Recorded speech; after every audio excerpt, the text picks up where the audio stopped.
Wow, can't believe it. It's episode 2 of Two Fans in the Pod. We're here already. Can't believe it. Wow, time really flies. Hey guys, welcome to episode 2 of Two Fans in the Pod with your co-host, myself, Osaze E2, and my co-host.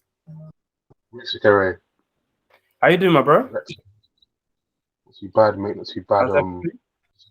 As you already know about what I went through this weekend, you won't go into details. Yeah, Yeah. I'm going to be kind of laid back a bit because of yeah. still feeling the effects of the operation. So Okay, nice. That's the way to go. Weekend. Yeah. yeah, Oh, nice, man. yeah. Nice. Yeah. So that's great. In our very first boxing episode, we'll be discussing of course, the Joshua Youssef fight. We all heard of that last night.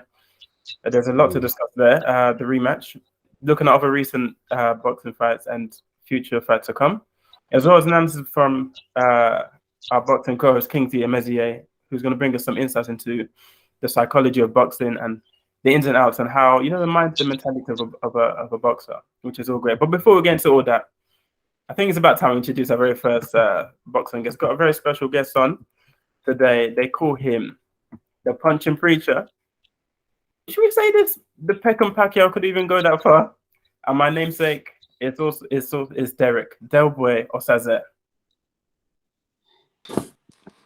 Hey guys, how's it going, man? Hope you're well. Very good, very good. Very warm welcome. You hear me all right, yeah? Yeah. Cool. Yeah. Yeah, it's an honor to be on the pod, man. It's an honor to be on the pod. Hope you lot all blessed. Yeah, really good, really good. Blessed to meet you. Yeah. Much appreciated. Yeah. How you doing? How's your weekend been, bro? Yeah, it's been cool. It's been straightforward. Normal weekend, really. Pretty chilled. Obviously, fights yesterday. Just had a pretty chilled Saturday, man. So yeah, no weekends the same. How about you guys? Yeah, it's similar. I mean, because I'm in Manchester right now, so I took a holiday from work, took a break from work, and I'm out here seeing some friends. Just seeing a couple of friends from uni. Oh, sweet. Up, and just and I'm going to see the United game tomorrow. Yeah. Oh, nice. You're going up there, yeah? Yeah, man. Yeah, it's good. Manchester's a good vibe up here, man. It's definitely good vibe up north. All right. You know what? I've been to Manchester so many times to watch football, but I've never actually spent a whole day in Manchester. I literally get on the train, get onto the tram, straight into Trafford and straight back. All right. I've never really actually done Manchester properly, literally, just only when I'm going to games. So, yeah, definitely. Only the big games, or do you do some? You know what? There was a period of about, I think, 9 years straight, 9 seasons where I went at least 2 or 3, between 2 and 4 times every year because I was a member. But I haven't actually been since 2018 or 19. It just got, I feel like it got a bit boring for me, man. It just got boring. I feel like you go again and again and again, and just the razzmatazz of going is lost a bit. Do you know what I mean? So I'm closer to the fridge when I'm sitting at home. So. Anytime you want food, here you go the fridge. Yeah. But no, it's a nice atmosphere to go out there. It's a good experience. Even if you go once a season. Yeah. You know what it is? I feel like I'm the type of person if I get too used to something that's kind of been there, done that. Do you know what I mean? So yeah. But hopefully, if the right game pops up and I'm interested, but it's just I just rather sit at home and just watch it on TV these days. For free, bro. So for free. Yeah, exactly. Instead of as you said, that the novelty sometimes wears off. Exactly what you said. The novelty wears off. So yeah. Oh, nice. I enjoy that. But this, what are your thoughts for this season? Before we could just talk a bit about football before we get into what are your thoughts for your... I don't know if I need to be emotionally just detached from United. Do you know what it is? The way I see it, when Ferguson retired, I said, we enjoyed a lot for the last how many years since I can remember support United. So I said, if we don't win nothing for the next 10 years, then I'm all right with that. Do you know what I mean? But I think what United do is that, I don't know, they get you excited, man. There was a season before when, I think before Christmas, before Pogba got injured, we was in the running for the title, and they get you excited, and they break your heart again. Last season, Ronaldo came back. I'm no, I'm not paying attention. Then we got into it again. They all say, United can win it, and then they break your heart again. But anyway, we'll see how this season goes, isn't it? Yeah, new manager, new vibes, huh? Yeah, we'll see. We'll see. I like Ten Hag, innit? I just hope Yeah, he can sort of kind of withstand the pressures of being a manager in England. And you know how the media are easy. It's not. literally gonna be on his Yeah, case because he's not English. So yeah, they only support their own, really. it's not easy. Exactly as you said, it's not easy. They just Yeah, have to give him patience, time to yeah, let of him course. focus on the team, Yeah, bring of in course. his own style, implement his own style, and then Yeah, yeah. That's all he can do, really. Do you know what I mean? he'll do it. I think he'll. I feel like he'll do it. Yeah. Yeah. Yeah, great. Yeah, it's good to talk about football. I mean, that's one of the sports to talk about. But we're here about boxing, so Yeah, yeah. Cool, yeah, cool. yeah. Could you? Great to have you on the podcast, Derek. Great to have you. It's amazing to have you on the podcast. Grateful. It's been a while because we haven't really caught up since university. It's been a while. Do you know what? It's funny you say that. It's been a while since I've even done any interviews. I've been on a Yeah. podcast. I've kind of taken this. This is probably like the first interview or podcast I've done in like could be like a year and a bit. So all the other podcasts and stuff I've turned down. When they see this, they're not going to be happy. So you guys are special still. But no, do you know, I felt like I just took a bit of a sabbatical from just the whole like speaking. But yeah, it's nice. Yeah. Obviously, I saw this. I like the concept, so I thought, yeah, why not? Yeah. For sure. It's always good. Yeah. Good. That's amazing. Could you start by talking through your background, life background, and how the boxing came around, and kind of how you started? Yeah. So life background, as you can tell, originally from Nigeria. I'm number 5 out of 6 siblings. Really? So yeah, I'm number 5. So the first 2 were born in Nigeria. The last 4, including myself, were born in Southeast London in a place called Peckham. Yeah. So background growing up, what was life like in Southeast London? Probably one of the best places to grow up. But also, like you said, like you can imagine, Southeast London had this fair share of influences, put it like that. So obviously, growing up, education was like most Nigerian or most African households. Education is a big thing. So school, like obviously going to college, going uni, was obviously something that was ingrained in us from young. But let's just say, like, I wasn't the easiest student to deal with growing up in school, so I used to get into a lot of trouble. So I think by the time I was in year 10, I think I got excluded from school about almost 20 times, and those are the ones I can just remember. So I was in and out of trouble a lot. So sport was always something that interested me, because I didn't say I hated school, but I didn't necessarily love it. Education wasn't. It was kind of like it was tit for tat. I didn't hate it, I didn't love it. But sports was the one element that I enjoyed. Like, I always loved doing PE. So the reason why I was getting into trouble a lot was I think I had issues with controlling my temper. So basic anger management, and someone just recommended. So I played a lot of sports. I played football, rugby, basketball, and someone just recommended, "Oh, why don't you try boxing?" So I'd always watch boxing growing up with my family and whatnot, and so I just thought, let me give this a try. Literally found the local club age 15, and yeah, the rest was history. It turned from something just to keep me out of trouble to burn up some extra energy. It became, a passion. It became a hobby, became a passion, then it became a lifestyle. And about almost 13, 14 years later, I'm still in the sport. So I guess it's kept me out of trouble since then. Wow. That's basically why boxing. It's a testament, isn't it? A testament as well to your parents pushing as well, so giving you advice, challenging you to maybe choose this route.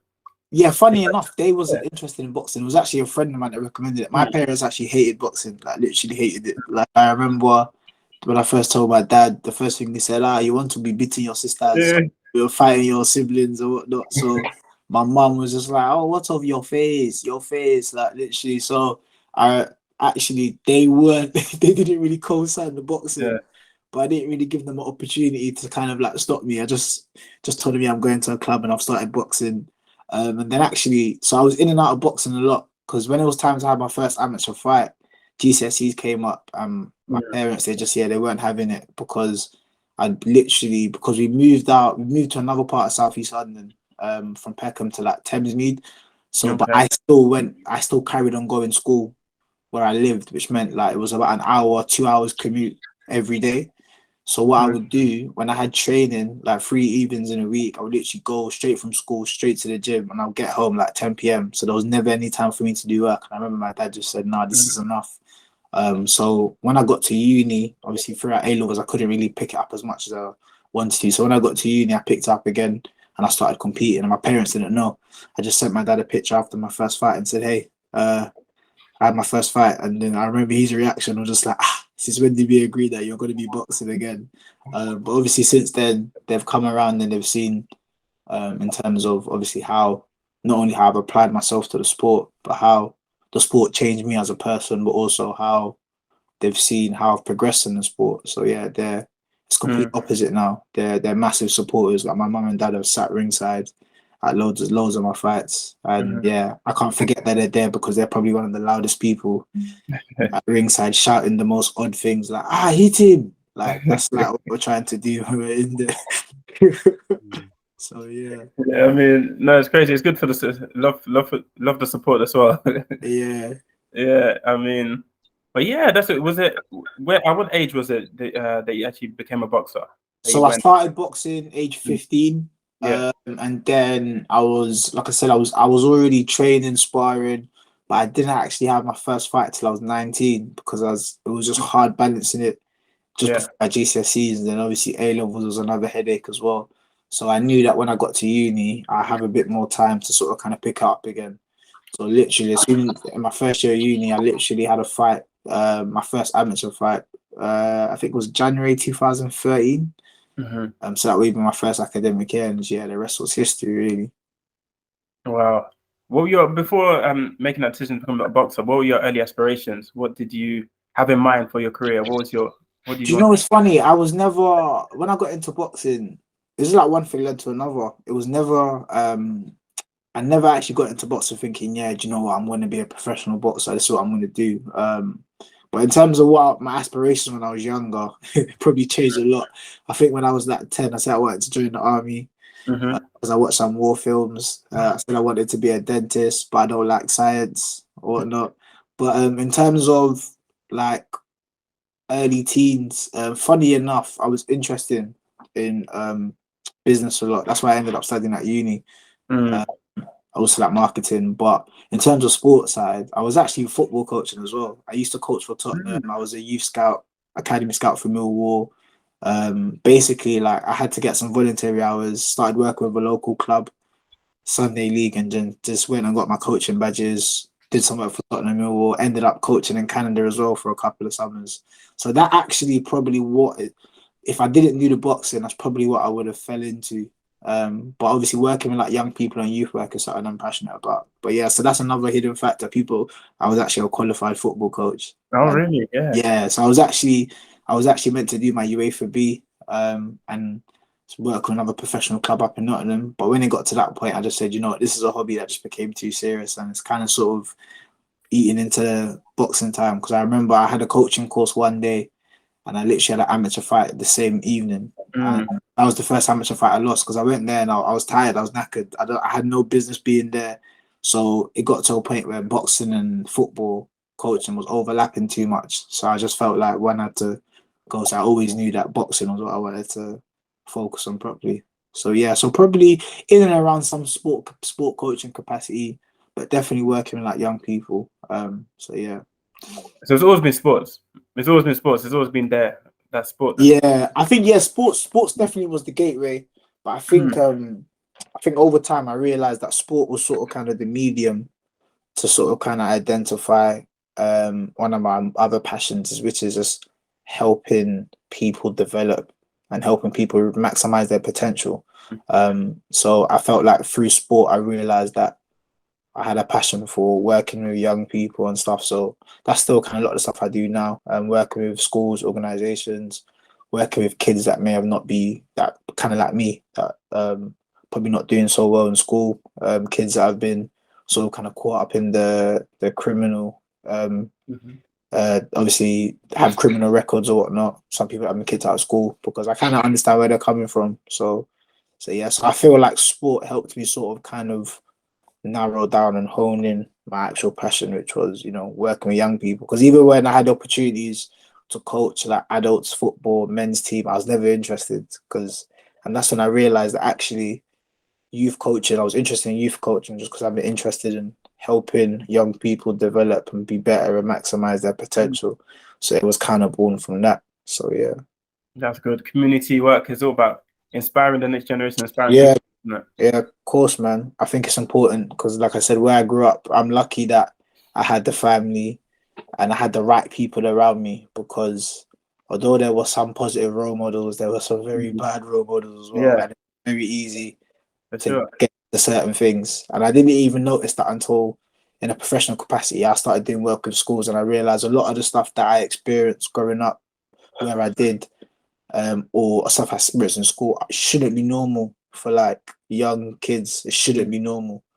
So yeah, it's important because like I said, I easily could have it was so simple just to find yourself in certain things that you shouldn't be involved in. So yeah, so it's great to be on the other side and do as much as you can to try and steer people away from the things that you sort of kind of were kept away from as well. So yeah. For sure, that's amazing. Yeah, absolutely amazing. What amazing, inspirational. Yeah. Could you talk about your early challenges? You know, when you first turned, Yeah. I guess when you were amateur, and then when you became professional. How was the transition, and what challenges? So yeah, it's funny because professional boxing is a completely different ball game to amateur boxing. Completely different ball game. In terms of maybe firstly the physical aspect of it.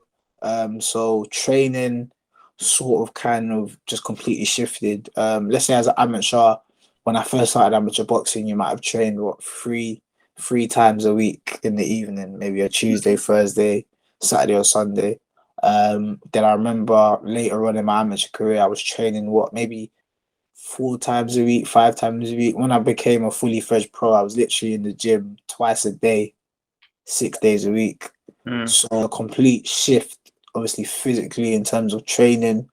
To it was a shock to the system in terms of the demands of training physically as well, which meant that my diet I had to change as well because the way I was eating to fuel myself for 3 or 4 sessions a week wasn't enough for 2 sessions a day, 6 days a week. Do you know what I mean? So it was adjusting to that sort of kind of a bit of trial and error, seeing how your body reacts to certain things, learning more about yourself as an individual physically as well.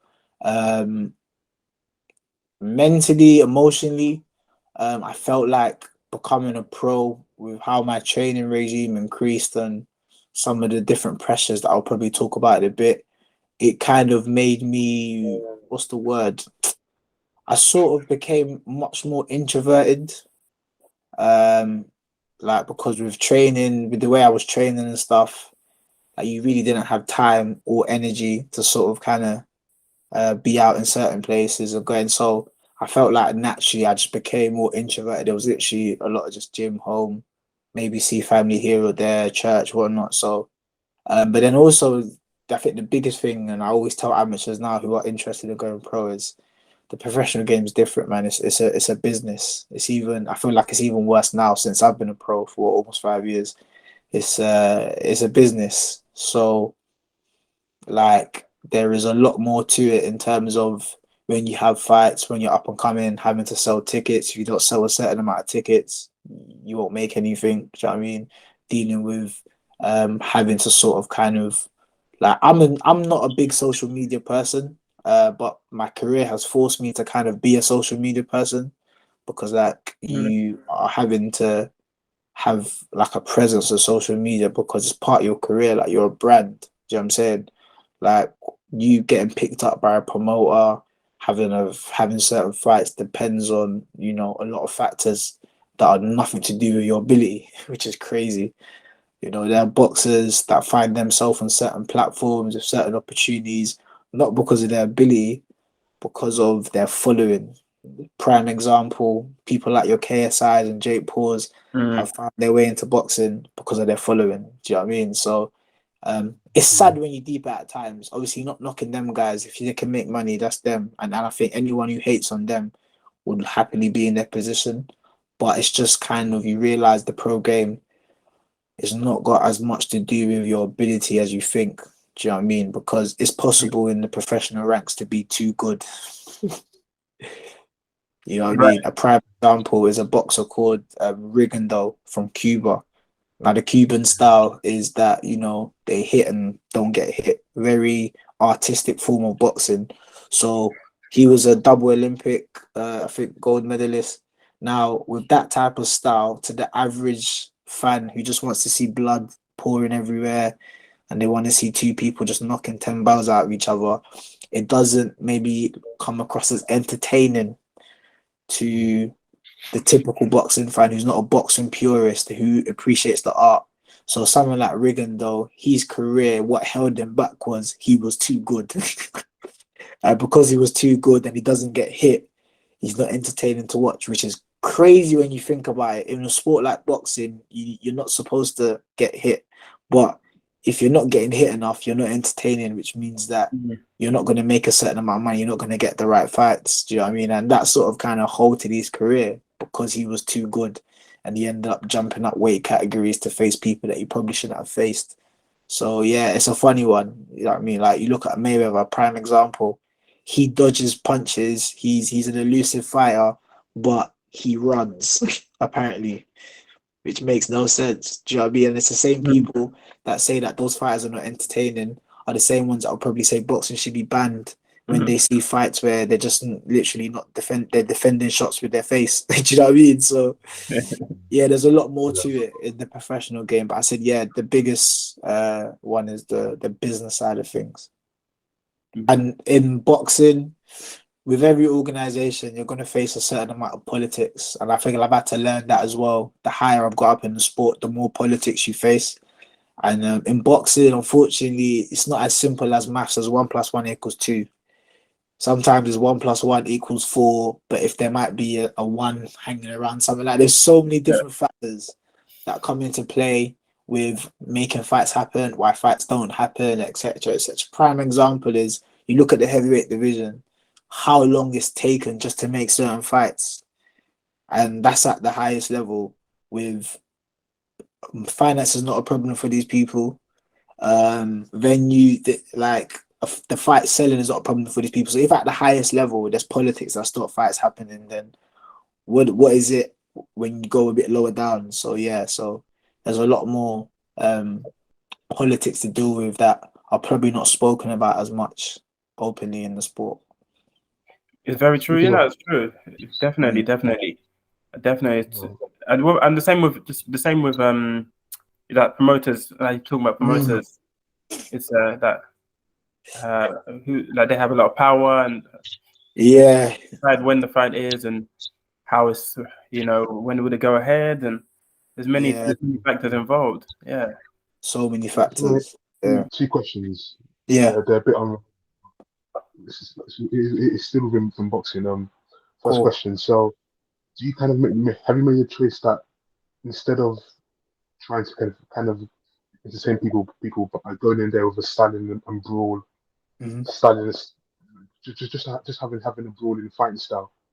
Have you made that choice to kind of get away from that in order to kind of preserve your career, as opposed to kind of, you know, in a way mix of entertaining by, you know, engaging in that style? 100%. Like, I definitely what you mean, because I feel like it's a very important question, because that's a big thing.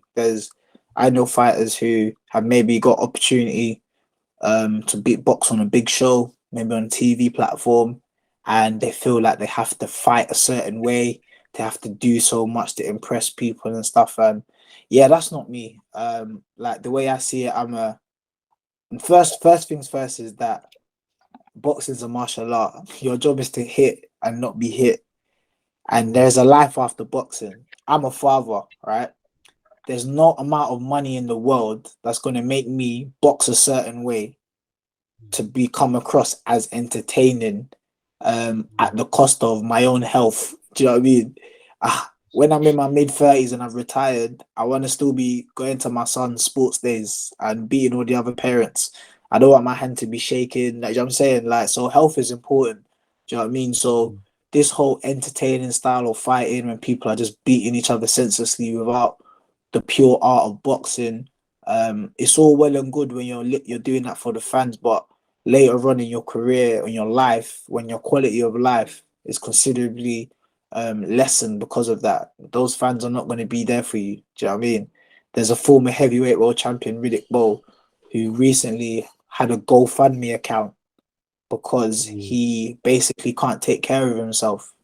You know what I'm saying? And he needs healthcare. That's sort of kind of the harsh reality of boxing. So for me, I'm never one to try and be a certain way, fight a certain way, box a certain way to sort of kind of get up in the sport or please certain promoters. Like, the way I see it is I do me, and if God wants to open doors and certain things are meant to happen, it will. If not, then it doesn't. So yeah. So, but as for me now, I stay true to myself. Do you know what I mean? That's not to say that in certain fights that there may be fights where you will box, there may be fights where you have to brawl a bit. Yeah, cool. But my intention would never be to go in there every time and say, yeah, come on, let's have a tear up. Let's just, you know what I mean, drop my hands and just start blocking shots in my face. No way. You need to have a life after boxing. Yeah, for sure. I get you. Definitely. Longer term, you're thinking longer term all the time, isn't it? Yeah, 100% longer term. But also, it's like you get this, like, I always get this, you're a boxer, you don't look like a boxer. And I'm happy when I hear that, because I shouldn't look like a boxer. If I look like a boxer, it means I'm not a very good one, because it means I'm taking too many shots. You know what I'm saying? You should not look like a boxer. So yeah, no, thank you. And there's a life after boxing, so I'm not trying to hear. I'm not trying to just box a certain way to entertain. When I want to have a certain quality of life when the sport is done, because you can't box forever. So yeah. It's interesting you say you say you don't look like a boxer. That leads me into my next question: is people calling you the punching preacher? Where did that come from? Where did that first come from? How did that come about? Oh man, I actually hated that nickname. I'm I'm at peace with it now. But so background was, so as you might know, I'm actually a youth pastor as well. I was officially ordained in March 2018. From a church called God's Vineyard Ministries, as you know, in Nottingham. So even before I became ordained officially, my manager, a guy called Jimmy Gill. Now Jimmy Gill's in his like mid-70s, very old school. Like he's been around, like he's been in boxing longer than my mum's been alive. Like literally, like he's proper old school. So you can imagine some of the things that he says, and like his humor is from the 60s. So most of the jokes that he makes, you won't even understand them. So even before I was ordained, he knew I was involved in the church a lot. And I was sort of kind of like, sometimes I would preach and speak in my church or my fellowship. So one day he just was like, oh yeah, the punching preacher. And I kid you not, I remember the first day he said it to me in the gym, and I thought, this guy, like, I felt like an internal ball of fire just started forming in my chest. Just like, it sounded like some WWE character, like the punching preacher, or it sounded like a soap. Like, you imagine those adverts, like, you can't get that stain out of your shirt, use the punching preacher. Do you know what I'm saying? It was just like, so I didn't like it at first. It felt very gimmicky. So I remember every time he used to call me the punching preacher, I would literally just tell him, look, stop saying that. It's not that. I'm not a fan of this. But it was funny because over time, I remember literally I felt like I was chilling, and I kid you not, real story. I felt like God spoke to me and he asked me a question. He said, oh, like, why are you so angry with the nickname the punching preacher? And he said to me, oh, like, do you punch? I was like, yeah. Do you preach? I was like, yeah. Like, okay, so what?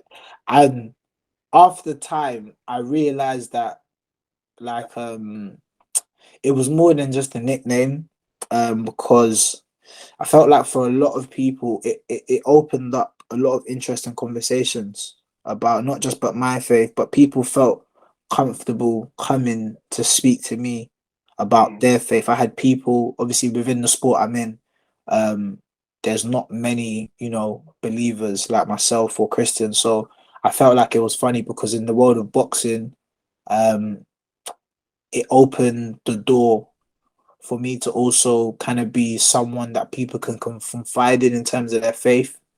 That was one element. And also another element as well, like within the church, especially within the church where there are still a lot of cultural barriers and attitudes towards, you know, like growing up. If you weren't growing up where I'm from, where we're from, if you weren't a doctor, a lawyer, engineer, it's like, you failed in life. Do you know what I mean? I remember telling my dad that I wanted to do sports stuff related to spot, like you're just in one category. Like you can't come and tell your parents that you want to be an actor or do anything that's not like, you know, your typical careers. So I felt like not only was the people within church, it was great helping, it was opening up a world to them that they've never seen before. Like this is someone who is a man of God who is also operating in an industry that you wouldn't tend to find other Christians. So I realized that I felt like the nickname almost became like a responsibility. So I felt like that kind of made me a bit more comfortable with it, because I realized that, wow, it was actually, it went beyond just being a nickname. It actually made people comfortable to be able to speak to me about their faith and stuff, and it allowed me to be able to be used by God to help people. So I guess, and I feel like for a lot of young Christians as well, it was inspiring to see someone, you know, operating in an environment or an industry that the average Christian probably wouldn't be in. So which was equally good. So I understand it now. Still sometimes I'm like, but it's funny because even if I call my dad now and he picks up the phone, he's like, my punching preacher, and it's like, so I have no choice but to be used to it. So yeah, so that's how the nickname came about. Well, wow, amazing story. So your journey with like God and your journey being like a preacher and all that, has it always been? Was it something you were born into, or you just discovered it along the line? That's a very great question. So definitely, so I wouldn't say I was born into it. Like I grew up in a Christian household. So I actually grew up as a Catholic, going to Catholic church. So it was really, so obviously I knew who God was. I never had a personal relationship with God, you know. To me, my faith up until that point was just you go to church for Sunday on an hour and a half, and that's it, you know. Don't be such a bad person, you know. And yeah, that basically. But it's only when I went to uni, obviously when I went to university in Nottingham, I moved out of home. And it's when you move out of home, you begin to learn more about yourself and who you really are. And I remember when I first moved up to Nottingham, so in my head is, okay, I need to go to church on a Sunday. So I found a local church and I was going to this church, but I wasn't really going. I was there. Ask me what the pastor's name was, I don't know. Ask me what they spoke about, I don't know. I would sit there, I feel like do my time and go. So in my head, it was just something like, it was like a tick box. Just on Sunday, gone church, tick. Do you know what I mean? Yeah. And what really messed me up, well, in a good way, was like after a few weeks going to this church, somebody asked me a question. So I was like, why did you go to church? And I was like, oh wow, I don't know, you know. I couldn't answer the question. Like all I could say was, yeah, you're just meant to go to church on Sunday. Like that's all I've known since I was young. And then I realized that, you know, I didn't actually, number one, I never knew I was going to church. It was just because something I was meant to do. And I realized that my faith was solely built on sort of kind of hearing about God from other people. I never really had an experience myself. So there was a period for about 2 years of my university degree that I stopped going to church, because I couldn't really answer the question of why I was going in the first place. And then so then it was in my final year. It wasn't like anything crazy happened. I was just sitting in my room one day and I just felt like, do you know what, maybe I felt like something was missing.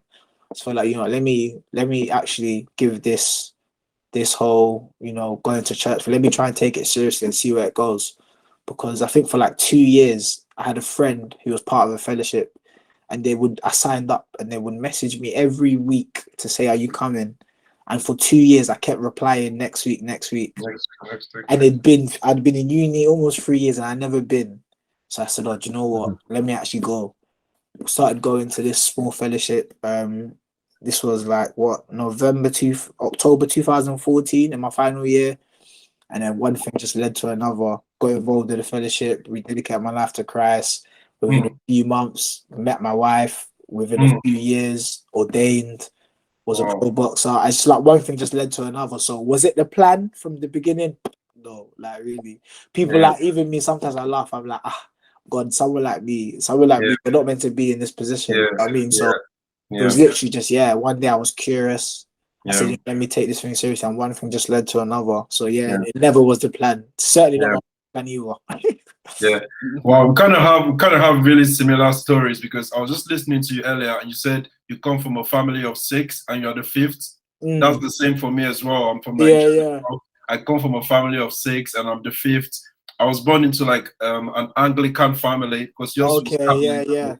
I was always like the normal traditional routine of go to church. I didn't know what was happening. I was in church, but I was not in touch. So it wasn't until I left Nigeria in 2016 I came to the UK. What you said again about when you move and you're on your own. You get to discover. That was when I discovered, like, wow, my relationship with Christ like really, really got closer. I started finding out about myself, and a lot of things were revealed to me. You know, my life was transformed. Yeah, of course. When I got on my own journey to understand why am I here, my existence.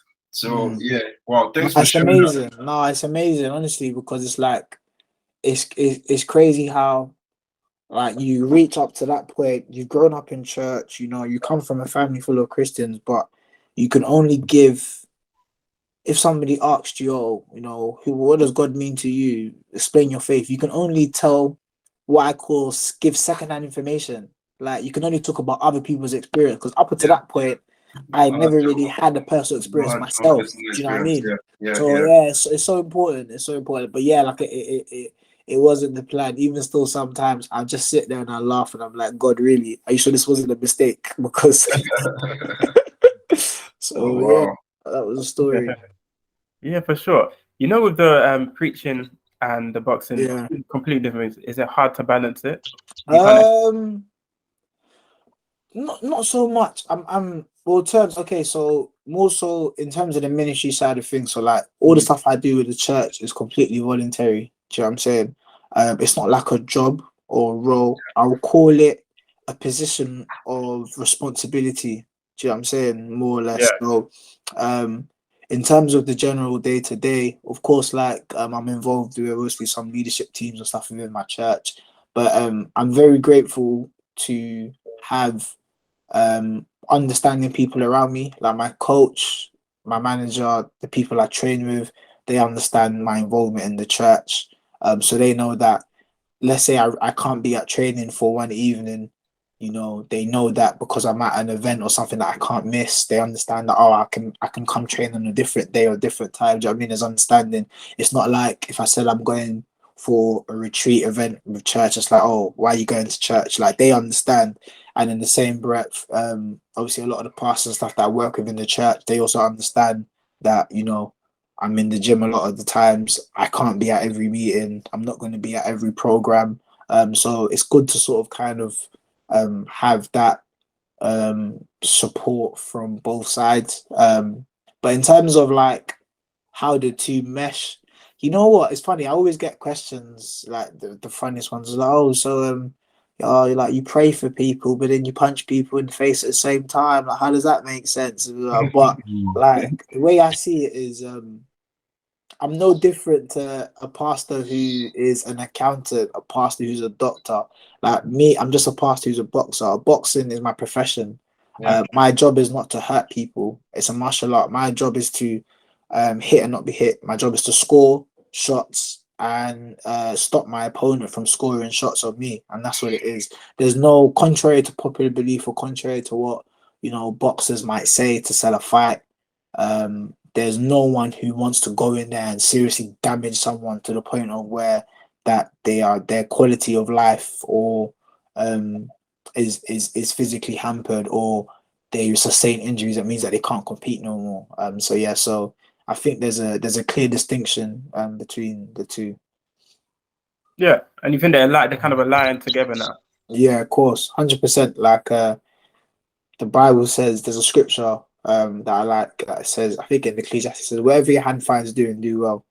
So it's like it doesn't stipulate that only do this things or this. Now it says whatever your hand finds doing, do well. Do you know what I mean? And do all to the glory of God. So I believe that, like, if not for God, I wouldn't be boxing right now. So God led me to the sport, and there's just so much that God has done through me being involved in the sport. So the two definitely go hand in hand, because, like I said, I've had to rely on my faith a lot in dealing with some of the challenges that come with being a professional boxer. And also, I feel like boxing has sort of kind of been,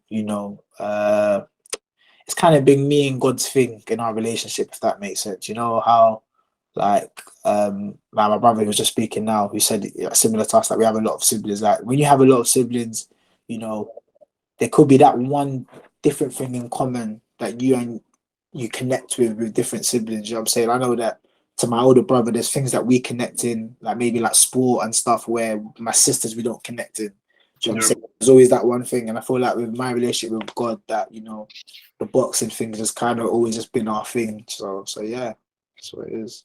In terms of sorry to go back to this again, but preserving health, it's been shown that a lot of damage is not only taken from fights that happen, it's in sparring as well. And Yeah. You often hear stories about it in gyms, how sparring goes on, where at times they just sparring and you hear head guards. Yeah. Have you seen that? Have you ever come across that when people start doing that? And how do you kind of just, it's a situation where people are taking these risky sparring, which is just not worth it at all in the end. Yeah, it is. Do you know what it is? It's a good question, because I feel like boxing is the one sport that people watch on TV and think, I could do this. Yeah, put on a pair of gloves. That's how boxing's become a sport where, like, you can be you can be in another industry, like you're an actor or you're this, and it's like, oh, we're gonna have a charity boxing match or this or that. Like, it's so the sport can look a lot easier from the outside the way it actually is, which means that and because there is a market for that, like, if you know that there's something called unlicensed boxing or white collar, that these people, that they take them from their offices, they train for 8 weeks to raise money for charity, and they have a white collar fight. Some of those fights, if you see them, are like very dangerous because they're mismatches. Clearly 8 weeks for someone who's never boxed before is not enough time to train and just have a fight. Do you know what I mean? So it is very important to maintain, like, the health and safety elements of boxing. I still take part in helping coach young and up and coming amateurs, and some of them unfortunately see stuff on TV or hear stuff and want to pick up certain bad habits that wouldn't be good for them in the sport. Like, even sparring without headgear, that's, for me, that's just no, never. Like, me, if I'm gonna take punches without a head guard on, I should get paid to do it. I'm not doing that for free. Do you know what I mean? And also, you want to have a life after boxing. So yeah, I do see people sometimes, and that's their prerogative. I do see people who spar without headgear, head guards on. You do see people that would, like you say, want to spar with people that they have no business sparring with, because I don't know, people like the challenge. I've never really understood that. So yeah, I think boxing is an easy sport. Any martial arts, it's easy to say, oh, this and head trauma and blah blah blah, but there are risks of many other sports as well. Do you know what I mean? Even as far as football, there are big risks in football. There are massive risks in other sports. Like, American football is even the one that just, like, blows my mind when you see some of the highlights and stuff, and like, I see why they wear the helmets. And a bit like boxing, I feel like sometimes those head guards give a false sense of security. So when people are sparring and we're using head guards and stuff, they would probably box a certain way where they feel like they can take more punishment because they have the head guards on, which isn't good. But yeah, like, I haven't really seen loads of bad cases. Luckily, I've been in some good gyms. There are some bad gyms in terms of, you might just walk into a gym and they'll try and take the opportunity to put you in with someone that you shouldn't be in there with, which is wrong because, you know, before you spar, you should have medicals and stuff. It should be done properly.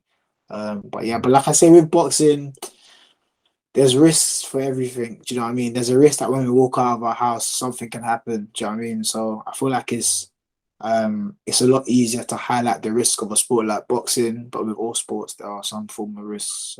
In of course doing the best you can to minimize those risks. But I'm a big advocate for making sure that the sport is safe. Do you know what I mean? So I don't even like if I'm around, I'm in the gym and I see people sparring without head guards on. I'm probably the first person to tell them, look, especially if it's the young guys, if you're not going to put a head guard on your gum shield, you're not sparring in this gym because it's like, what's the point? Like, imagine getting injured for no reason and having to live with a mistake of not wearing the head guard for the rest of your life. Like, you just feel, do you know what I mean? Even me, sometimes when I think about it now, I think about, like, if something happened in the gym that I could have prevented, that was my fault. I can imagine my son asking me years from now, like, oh, why were you so stupid? Like, why did you do that? Do you know what I mean? Like, was it worth it? Do you know what I'm saying? So yeah, so it's a big important to maintain health and safety within the sport. So, yeah. I know you've had many favorite moments as you're within your boxing career. If you could put down to one moment, what would be your favorite moment? Funny moment? Yeah. What would be? Too many. Funny moment. I don't even know if this is funny, but it's funny. But I remember being in a fight. This is when I was an amateur. I think maybe like my fifth fight or something like that. And I was doing really well, and I felt like I was getting really confident. Fight, throw loads of shots, and the guy wasn't really throwing anything back. And I remember he just threw one massive shot and caught me with, and for a split second it shook me. And I remember almost having a boardroom meeting with myself, my head was I looked down and I was like, okay, I'm still standing up. And I was like, yo, my legs, are you all right? Arms, are you okay? Are we all good? Okay, let's keep fighting. So it's just funny. And you know what? You speak to most boxers, right? And there's so many moments like that where you will literally be in a fight and you will have a meeting with yourself. You will literally your head will start asking everywhere, all right, legs, you're all right, let's keep going. You know what I mean? So yeah, it's funny. Even one time in a fight, I remember I don't know, was just fighting. I remember the guy threw a big shot and I rolled the shot and it was just automatic. I didn't intentionally say, okay, I'm going to move out of the way. And I remember just feeling the wind from the shot of just the speed, when it missed. And I just thought, wow, thank God. I didn't even know that. I didn't even mean to do that. But I was just laughing wow, if that had hit me, yeah, the fight could be different. So these are the funny type of conversations that us boxers have with ourselves. Do you know what I mean? We might take a big shot in a fight and start laughing oh, that. Do you know what I'm saying? So yeah, weird. They said it's dodging the art of not getting hit. Yeah, it is. And you know what? That's why in boxing you'll see a lot of the training is repetition, is sort of kind of repeating stuff so much to the point that it becomes automatic. I've watched my fights back and I've seen myself slip and roll shots and I'm just laughing oh wow, how did I do that? Literally, because it just becomes automatic to the point of you've done it so many times that you do it without even noticing, which is when you try to develop good habits. So obviously that's a big element of the sport. So yeah, so like I said, I don't ever want to look like a boxer.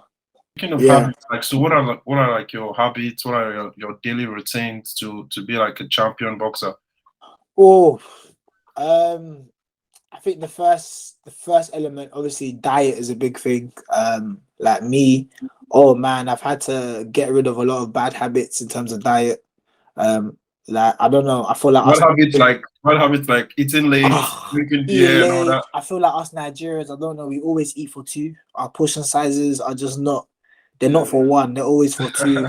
So obviously, growing up, there's just certain things I've just had to sort of kind of cut out. Growing up, bread. I don't know. I just inhale bread. I don't know why. And it's soft as well. So I noticed. Yeah. Honestly, I couldn't enjoy bread as much. Like you said, eating late was a big one. Portion size as well. When I realized that when I started, obviously I have to box at a certain weight. When I started dieting to lower my weight and stuff, I realized Portion size was a big thing, so my portions tend to be quite small. I have to be strict with certain things that I just can't enjoy no more. Like me, I would probably eat foods like pounded jam maybe once or twice a year, and that's just because it's not beneficial to my training. And don't let all these heavyweights like AJ lie to you and tell you that they eat all the time is great. They don't have to be a certain weight. They can weigh in at wherever they want. Do you know what I mean? If I weigh in over a certain number, I don't fight. Do you know what I mean? So portions are obviously strict diet. So like I'm not able to always enjoy a sauteed meat, you know. Sometimes it's just plain chicken, obviously, like veg. In terms of training habits, like when you're a boxer, you're like a semi-professional runner. A lot of the training you do is a lot of running. So like on an average week, I can clock from anything from 6 miles to maybe 20 miles a week. Wow. So yeah. So like on like a Sunday, probably where I'll do my longer runs on a Sunday afternoon or Sunday morning, it could be anything between 6 to 10 miles. During the week, maybe 4 or 5 miles. So you will see that a lot of boxers or like semi-professional runners. So you have to be able to love running. Most boxers, we don't love running, we just love the benefits of it. Do you know what I mean? Yeah, it helps your conditioning, right? Yeah, you know what?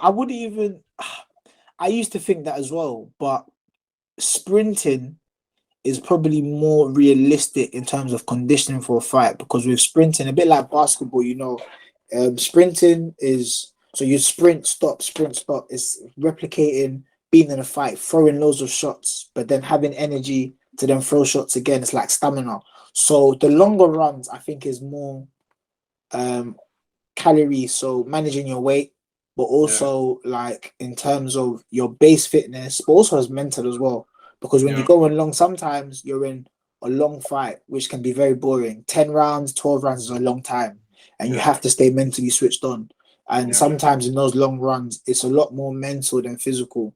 Like your brain is just telling everything to stop. Do you know what I mean? So those long runs, when they get boring and tedious, it's a lot mental. So that's one element of it.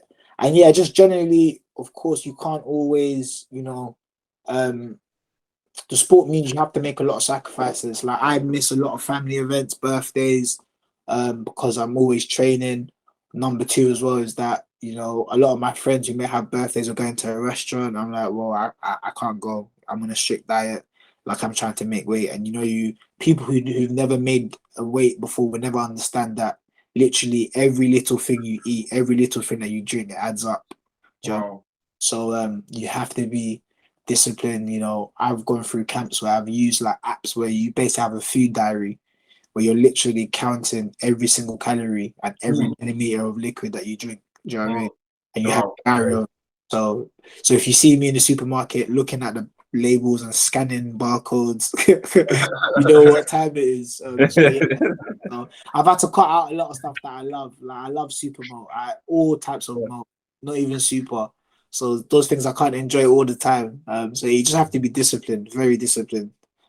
Okay, I have one more question. Then I'll go. You mentioned mental toughness. So when you're in the gym, and I know you have some drilling sections where something in your head is telling you, you know, Derrick, what are you doing? What are you doing? You know, honestly, you have to keep going. How do you psych yourself to get yourself there? And what's the driver? What's driving you to do that? That's a very good question, and I tell you, it's different all the time.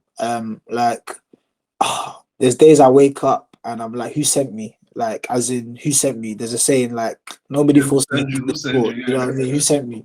And like, there will be days when you wake up and you feel like, I don't even know why I'm doing this sport. Like, you don't want to be at training. Like, my coach is very big on the mental side of the sport, because I've seen a lot of boxers that are physically talented, but mentally, when you're in a fight and you have to dig and you have to push, like you can lose a fight mentally before you've even won it physically. And I feel like boxing is a lot more mental.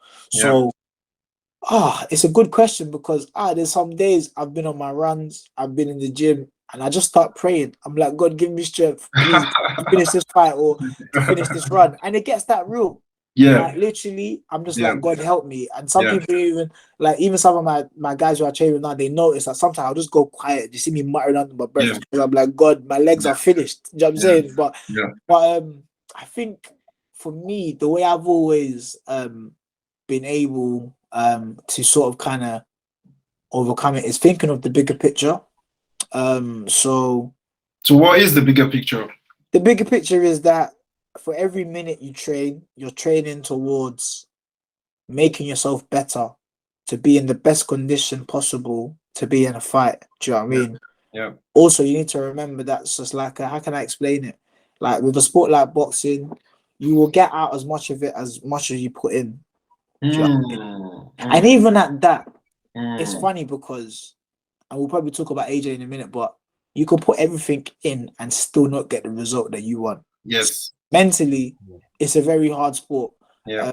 And this is why I lean on my faith a lot, because that's why I always say it's not a cliche when I say that without God, I probably would have packed up boxing a long time ago, just based on some of the challenges I've had to face in terms of, you know, injuries, fights being cancelled. I had a fight that I was meant to have during COVID. The day before the weigh-in, after training for 13 weeks, they said I failed a COVID test, and that was it. My 13 weeks of training went in the bin in one moment for something that I never had since. Do you know what I mean? So factors that are out of your control. Sometimes fights don't happen. Do you know what I mean? So for me, my driving force has always been, you know, my faith, and always looking at the bigger picture, which is that I know God wouldn't have led me to this sport for no reason. So something has to come out of it. And when you're training, I try not to think of everything in one go. How can I explain? Like, so let's say I have a 12-week camp. You're training twice a day, 6 days a week. If you start calculating the hours that you're going to train and the miles you're going to run and the minutes you're going to spar, you'll feel sick. Yeah. Don't think of it in one go, minute by minute. Like sometimes I'm running and I'm tired. 10-mile run, 2 miles in, and my legs, I want to stop. But what I just do is 1 foot at a time, put 1 foot in front, put the other foot in front. Like you have to break it down. Okay, cool. 5 more minutes. Cool. Just another 5 more minutes. And so because if you think of everything in a whole, you will overwhelm yourself. It's a bit like uni. At the beginning of your degree, they tell you you have this exam, this module, this assignment in first year, second semester. If you try to think of everything in one go, you will overwhelm yourself. It's bit by bit, one lecture at a time, one seminar at a time. Do you know what I mean? So that's how practical ways of how I sort of kind of deal with the mental, you know, challenges. And sometimes it gets as deep as, like, I've been in the ring, I've been training, I've just asked myself, I said, well, it's not that bad. It could be a lot worse. Do you know what I mean? So yeah. But like you said, it's very important. The mental side of boxing is underrated. I feel like it's more important than the physical side. Yeah. For sure. I mean, we'll talk more about psychology as well later. Like, it's important at some point in sports.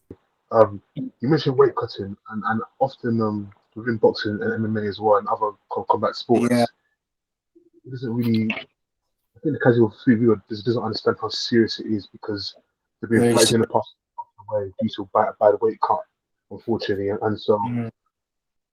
How difficult is it for you to kind of adjust to the weight that you are at middleweight? Like in comparison to what the average person does, especially MMA is a lot worse because the weight categories, the weight, there's a lot less weight categories. So it means that some people are cutting a stupid amount of weight. Based on what I've seen and based on like my experiences, like making weight is never easy. It requires a lot of discipline, but mine has never been. I've never been in a point where like it's been bad. Like I've done like crazy stuff to make weight. Like there's people that will literally the night before weighing like sweat off 6 kilos in the sauna. Like I don't think I can do that, because I'll just pass out. So I compete as a middleweight. So when you are championship weight for middleweight is 11 stone 6, which is 72.5 kg. Naturally, if I'm not training and I'm walking around, my natural weight is maybe over 80, 83, 84. So let's say from the time my natural walking weight to my fighting weight is like, say about 12 kg, which for me, it sounds crazy. And of course it is hard, but it's not something that has been like something that has led me to do like crazy stuff to make weight. Of course, you have to be seriously disciplined. Like I think for me, there was actually one, and you learn a lot about yourself. Like there was one time crazy. So my fourth pro fight, I had to be under 76 kg, which for me was pretty cool. Now I had to be under 77, so I was easy because it was when my first few fights were at catch weights. So it's the Friday before my fight, 2018. And I'm going away to Malta for the weekend because my friend had a stag. I don't drink anyway, so I'm like, no problem. Go away just for a few days and come back, because obviously normally on the weekend before you have like a rest. So I thought, yeah, cool. So on the Friday, 7 days before the fight, I'm 74 kg, perfect, way under the weight. I remember because that Saturday, the day after, I think Nigeria played England at Wembley. Mm-hmm. And I went that day. I think I went with my dad, my brother, and then cool. The next day is Sunday. I'm flying out to Malta. I was in Malta for maybe 2 nights. I'm back, I think, Monday or Tuesday. Haven't gone crazy with food. Watch what I've eaten. Don't drink. Got home, right? Jumped on the scale on Tuesday. I'm fighting on Friday, and I'm 82.5 kg. I thought the scale was broke. I changed the batteries twice, and I was scratching my head. I was like, no, this can't be right. How can I go from 74 to 82 in 3 days? Wow. I had to weigh in under 77 on the Friday. As soon as I got on the scales, I got home, I put my sweat gear on and I started running, and I literally trained off to then to get there to fight on Friday. So I ended up making the weight, and I was still baffled. I was like, yo, why did my weight go up like that? And I didn't know that when you fly, you naturally put on weight. So when you fly, you put on weight, and then it just taught me number one, I'm not going anywhere when it gets close to a fight, and number two, I'm not taking any flights. And even if I have to fly somewhere to have a fight, that's why people fly there a week before, 2 weeks before, they're acclimatizing themselves, because there was things I didn't know. So that was just one sort of kind of experience that taught me not just be disciplined in a weight, because I was, but understanding all the different factors that can affect your weight as well. So yeah. And yeah, after that, I wasn't trying to go anywhere within a certain time from a fight, regardless of what I was be doing or anything. So yeah, there's no point. Right. Yes, amazing. Who would you say are your personal inspirations? That's it. World, and we'll get to start with the boxing world, and then within your family, who really inspires you? That's a good question. Boxing world, I think. Do you know what? I wouldn't say there's one. I have a few, and there'll be different reasons. Obviously, Muhammad Ali's, because I think he was a sort of kind of he not only was he an amazing athlete, but he was someone who kind of he stood for what he believed in. He understood that regardless of his sport and who he was, there was more to life than just his career in boxing, which is something a lot of people can relate to, because I feel in today's age, it's very easy to almost kind of sell yourself out to your career and your industry and your sport, and sort of kind of forget who you are and forget what you stand for. So that's so important. Side story, I remember being approached by a company to endorse a product or an item that was to do with nicotine or smoking, and it's I'm sorry, I don't smoke personally, and I'm not gonna, no matter how much money, I'm not gonna support a product that I don't endorse, I will never use myself, or I don't believe in. That's not to say that I'm saying that everyone else who's smoking is bad. No, that's just not me. Do you know what I mean? So it's very important. I think Mayweather, understanding not just his ability, but understanding that that the power's in your hand as the boxer. Promoters need you, so understand your value and your worth, and make sure that you're getting paid what you're worth. Because at the end of the day, you're the one that's doing all the training. You're the one that's in there taking punches, and you shouldn't feel bad for demanding your worth. So I think he sort of kind of changed the game for boxers in terms of ensuring that stories like Don King and Mike Tyson, where Don King just kind of stole all his money, it ensured that those things don't happen as often. And yeah, probably another one I say Roy Jones, just because he was just his own person, man. His style, how he boxed it wasn't your standard textbook. Do you know what I mean? But he sort of kind of boxed the way he wanted to, and he made his own style. And there was just a swagger about him that he just, he was in a league of his own. And I like that because I feel like in boxing, you can just try to copy other people's styles and imitate other people's styles in a way that, doesn't work for you. Do you know what I mean? So I feel like boxing or just in life in general is about being yourself. Do you know what I'm saying? Be the best version of you rather than trying to be a counterfeit of someone else. So, and I think Roy Jones epitomized that because a lot of the stuff he did, you wouldn't teach younger boxers, but he just made it work. So those are the three top of my head boxing wise. Family, I'd say like my family, my parents, obviously my dad, he came to the UK on his own before my mum came and joined him in the 80s, and like I feel like it's underrated. A lot of us who come from places like back home where our families have moved or we've had the opportunity to come here, I feel like we underrate or sometimes undervalue just that, the opportunity that we got to be here. Do you know what I'm saying? In comparison to like a lot of people where we come from don't. And my dad always tells me the story that when he first came here, he literally came here with like one plastic bag. Literally, that's all he had. He was living a comfortable life back home in Nigeria, and he basically just realized that he thought a life abroad will be much better for him, his family, and he just basically quit his job, sold everything he had, and just came to the UK with one plastic bag.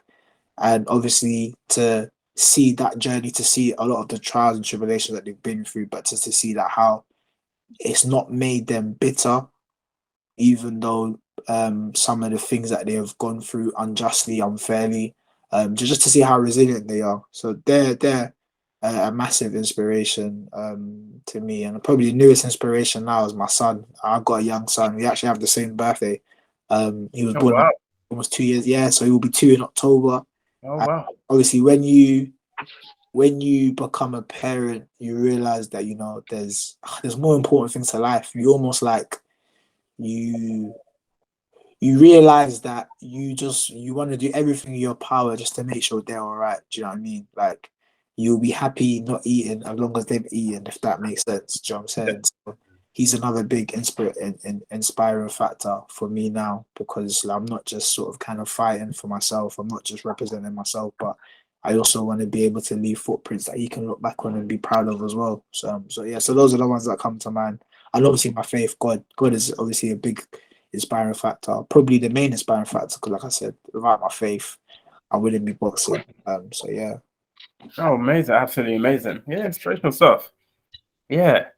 For following from that, what would you say is where do you see yourself, like your end goals in the next 5 years? Where do you see yourself in 5 years from now? 5 years from now, how will I be in 5 years? I'll be 33? Hopefully. I keep changing my mind. When I was younger, I said, by the time I'm 32, I'll be retired.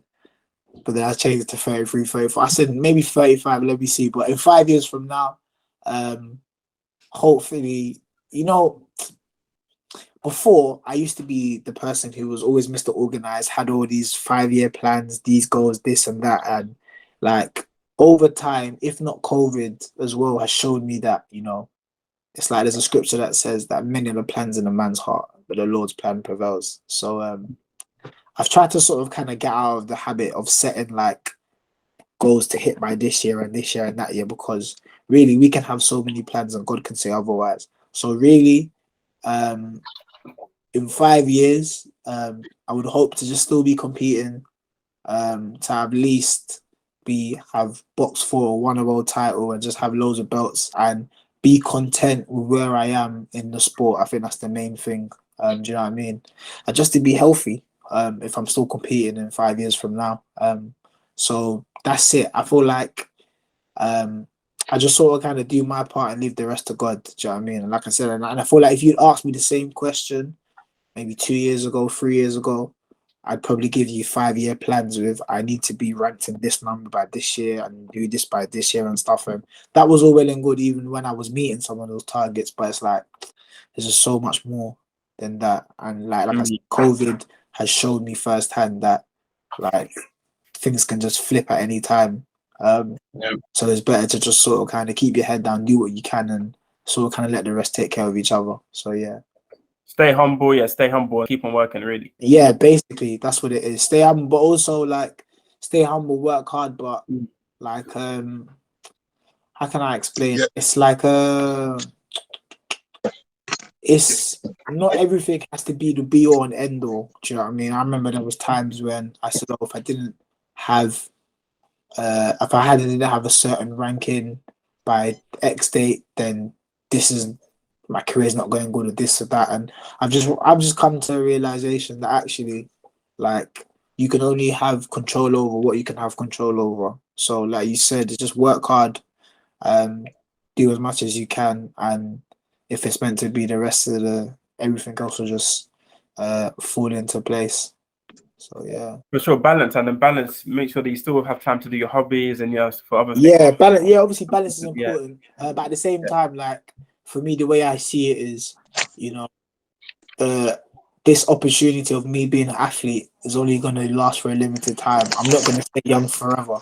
Do you know what I mean? So I have a lot of time to catch up on hobbies, activities, and stuff like that. It's good to have balance, but at the same time, like I understand that there is a time frame in my career. So if it means that I have to sacrifice a lot and not be able to do certain things for now, like while I'm still competing, then I can more than catch up on all that stuff later on. So yeah. No, but before we go, Yeah. like I just have one more question for you. Yeah, of course. Obviously, I can see like you're such a humble, laid back guy. Oh, thank Well, you. yeah, yeah. But in terms of like, if you have like, okay, 1 minute, 5 minutes for you to be proud, at least just to show off what you've achieved, what would you say you're proud about in your boxing career? What are you proud about? Oh, that's a very good question. It is a very good question because it actually makes you think about. Like I feel like sometimes as boxers, even as people, we always want to go higher and go higher and go higher. So sometimes we don't take the time out to sort of kind of appreciate the journey, how far we've come. So questions like that challenges you to actually step back and stop thinking about what's to come, but also think about where you came from. So I think for me, it would probably be winning the Ultimate Boxer Prize Fighter tournament. I think about 3 years ago.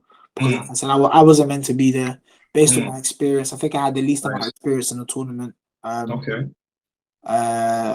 In terms of odds, like I wasn't the favorite. I think out of the 8 fighters in the tournament, I think they had me maybe the 5th favorite out of the 8.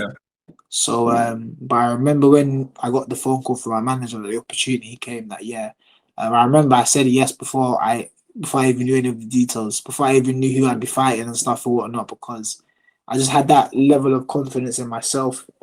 And also the God that was in me, that I knew that this opportunity would have just come out of nowhere for no reason. So I just remember like being so confident that this was my tournament to lose.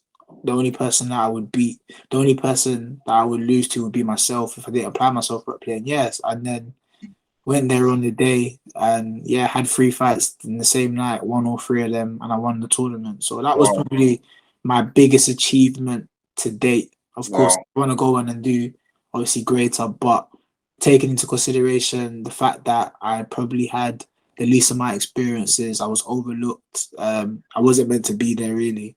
And it was just because I feel like it just completely flipped the script. So that would probably be my biggest achievement to date, and I say something I'm most proud of, just more for the fact that like I said, it wasn't the I wasn't the favorite. You were the underdog, you were the underdog. The underdog, and I love that because I feel like it gives the opportunity for God to showcase that you don't have to be the favorite, you don't have to be the most favorable for him to use you in certain ways and move. So for me, that was big. So Wow, nice, congrats, man.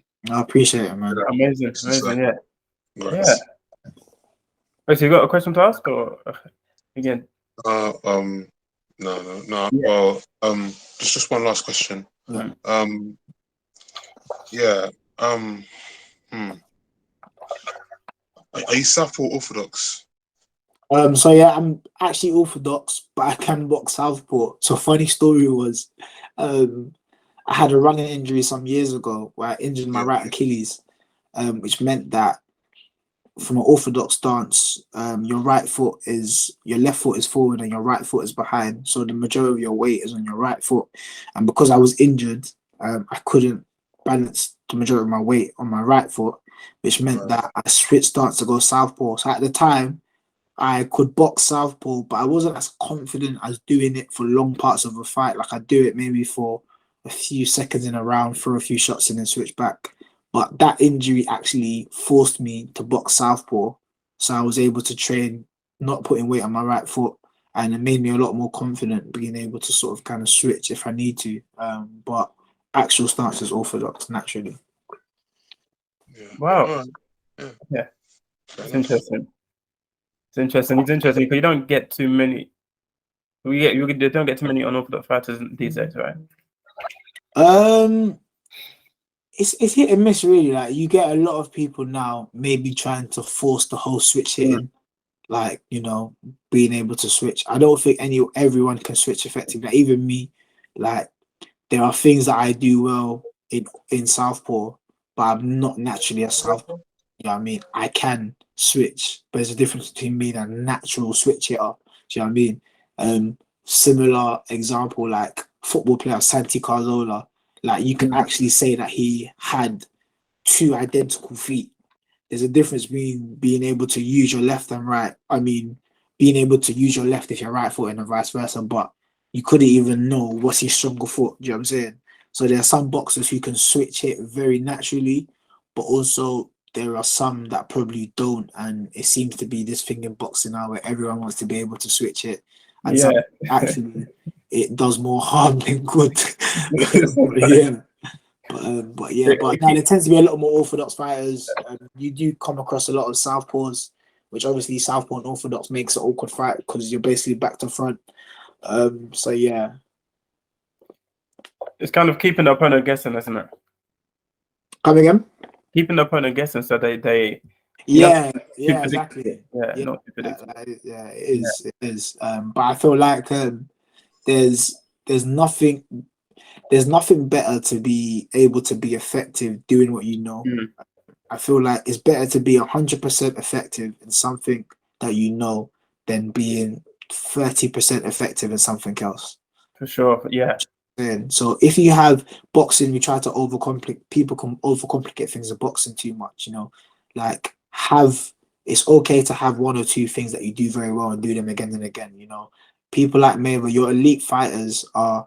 They are elite because they do the basics very, very well. That's what makes them elite. Do you know what I mean? So, like for instance, a boxer like Usyk, what he does very, very, very well. Do you know what I'm saying? And even at times, it can look repetitive, like he does the same thing. But that is what makes him elite because he does it very well. So he doesn't try to alter his style to sort of kind of look a different way or fight a different fight. He's so used to doing what he does that he does that so well that regardless of what you try to throw at him, he's gonna keep doing that to win. Do you know what I mean? So literally, stars make fights. So as they say, stars make fights. Yeah, 100%. Like stars makes fight. It's funny because like fighter A has beat fighter B. Okay, only these real fighters. Okay, so AJ has lost to Usyk, and let's say Usyk goes on to beat, or Fury then beats Usyk. Does that mean that Fury should beat AJ as well? Not necessarily. Stars make fights. Maybe AJ might have a star that Fury doesn't. Is not necessary to do with. You know what I'm saying? So yeah, stars are very important. It's not always in boxing 1 + 1 = 2. For sure. It's straightforward equations. So yeah. You're saying 1 + 1 sometimes is 4. It's all Yeah. But which one person could you thank, or would you thank for where you are today? Who would you put that down to? I couldn't really say a person. I'd have to just keep going back to my faith and just thank God, because, like I said, I feel there's so many different factors that sort of kind of contributed to me being where I am now. And I'm not nowhere near where I want to be, but I'm grateful that, you know, I appreciate the journey. I'm not where I was yesterday. Do you know what I'm saying? So, and I feel like everyone who's been a part of that journey, I feel like it's been orchestrated by the man upstairs. So I'd say he's sort of like the main source of where I am and what I'm doing right now, if I'm being honest. Well, amen. Amen. Amen to that. Yeah, my final question would, my final question for you would be advice. What advice have you got for people hoping to pursue a career in boxing? Hesitant, you know, there's doubts. I think for anyone who wants to pursue a career in boxing, I think first things first is you know, you need to be able to enjoy the sport first. You know, before, when I got into boxing, although at first it was something just to keep out of trouble, it became a hobby. Then it became a passion of mine before it even could become a lifestyle or something that I considered as a career. So it's important to first enjoy the sport, find a club, a local club, try out some clubs. Not every club's for everyone. Some people prefer some gyms, some people don't prefer some gyms, but find somewhere where you're comfortable, where you feel like you're going to get enough time and attention. You're going to a place where you feel like you can learn and develop and grow. And yeah, commit to that place, to that trainer. You know, train as hard as you can to try to improve. Understand that everything's not going to happen overnight, but first things first is try to enjoy the sport and enjoy learning, enjoy developing. I see a lot of young people who, you know, may watch a lot of boxing on the TV, decide they want to be a boxer. They come into the gym, they're barely even started, and they're thinking about, okay, so I want to be at this level, and then I want to get to here, I want to do this. And it's like, oh, I should be at this level at this point. And it's it doesn't work like that. Sometimes you just need to come in and put all of that out of your mind and just enjoy the sport first. Because if you can't enjoy the sport when you first start, you're not going to enjoy 12-round sparring. You're not going to enjoy 10-mile rounds. You're not going to enjoy training 2-3 times a day, 6 days a week. Do you know what I'm saying? Yeah. And the first thing is find a gym where you're comfortable. Learn how to enjoy the sport first before you even think about pursuing it as a career. And then if you're interested in competing, you know, find a gym where you're comfortable, who are able to take you to compete if you're amateur or whatnot. But I say the main thing is find a club where you're comfortable, train hard, and enjoy it as much as you can at first. That's the main thing. Mm-hmm. As you're saying, don't be thinking too far ahead. There's no shortcuts in. Yeah, there's no shortcuts, and I feel like we're the microwave popcorn generation. Yeah. Everything's just quick. Like, I remember back in the day when you Sure. know, before broadband connection was a thing.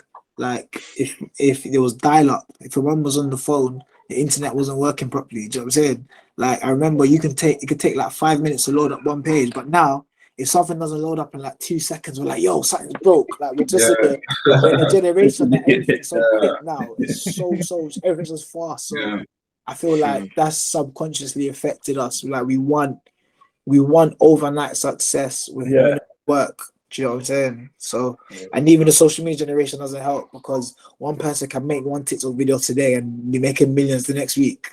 Do you know what I'm saying? So, which is great, but it just fuels the whole microwave popcorn generation that we just want things to happen quick. So yeah. Yeah, it's a marathon. It's a marathon, not a sprint. Yeah, of course.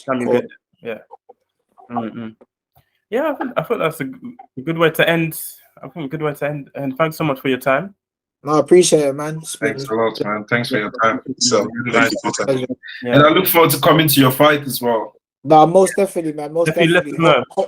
Hopefully, should be out again soon in September. Just waiting to finalize dates. Yeah. So yeah, but like I said, boxing's a funny sport. Every boxer ideally would want to be able just to fight as often as possible, but it's not always the case. Do you know what I'm saying? So hopefully September. But yeah, most definitely, man. But yeah, like kudos to you guys, man. Well done. Yeah. Yeah, thanks so much, bro. Yeah, Yeah, thanks. man. Yeah. Thanks a lot. Appreciate Thanks, sir. it. Yeah, look forward to your next fight for sure. I appreciate it, man. I think it's I look perfect. forward to timing. another interview with you, because I think got a lot of questions I want to ask, because there's so much I want to know There's about Yeah. boxing and about you and just the mindset, you know, of Of being course, like defo. fresh in the Maybe block. we have to do a part 2 at some point. Yeah, This is part one. Yeah, Okay. yeah. And I think it's perfect timing because you can hear Little Man is trying to fight my wife yeah. to bath as well. Part 2 definitely be You worth can it. involve him. You can bring him on this if you want as well. Yeah, he'll probably just sit there and just make serious faces. But yeah, I don't know All their right, man. generation. Nice They don't to like meet you. water. Nice But to yeah, meet you. but no, thank you so much, guys. Yeah, no worries, bro. Sir. Alright, Yeah, Thank you, thanks sir. so much. Thank you. cool. Take care. Yeah, Take care. you saw the Yusuf fight, right? I saw the last part of it. I saw the breakdown as well from Joshua. Same. It's very, very For that. uncharacteristic of him. Yeah. I could sympathize as to why he got to that point.